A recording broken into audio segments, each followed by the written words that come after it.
Pigigirabuhan da si Teacher Glenda tuyong nagirumduman niya an itsura kanado kaya nindang gadan na umboy sa likod kan sa indang eskwelahan sa Barangay Tinago, Ligao City, alas 2:30 nin hapon kaining Lunes. Istorya niya, huna niya nagkakarawsa naman ang duwa niyang estudyante na may nahiling ang mga ininggada na umboy sa nasambit na porsyon hasta sa ini anakong permaninda. Nakapatos pa daa sa eco bag ang umboy kan sa indang maabutan. Mayo naman ang saro kaining kamot na posibleng tinabag na nin ayam. Asin tulos man sindang nag-report sa kapulisan.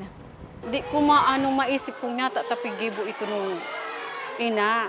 Sabi, itinauna sa nakunta niya kung talagang abo niyang mabuhay baga. Taka kahindik-hindik man talaga yung pangyayaring iyon.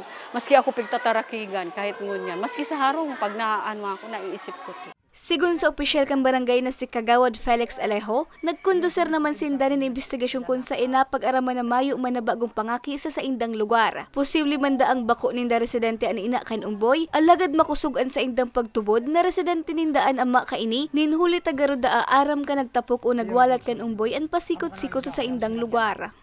Kaso lugar na pigtapilan, medyo may distansya duman na kwan sa tinampo.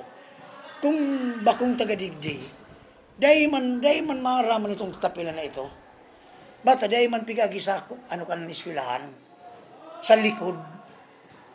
Kaya ang mga pulis, tagadigdi, pero ang babae, suina, gano'n bakong tagadigdi. Padagos man ang pigigibong investigasyon kan otoridad nga ni masusog ang kagibo. Sa mga tao rin po na kung may mga nakakita o may impormasyon na pwedeng makadagdag para mas ma-resolve natin na mas mabilis ang kasong to, kung pwede po kayo pumunta ulit dito sa Ligao Police Station para po matulungan po tayo na mabigyang hustisya si Baby Angelo po. Mientras tanto, nailubong na sa Ligao City Public Cemetery ang umboy. Para sa mga Baretang Tatak Bicol, Regine Boy.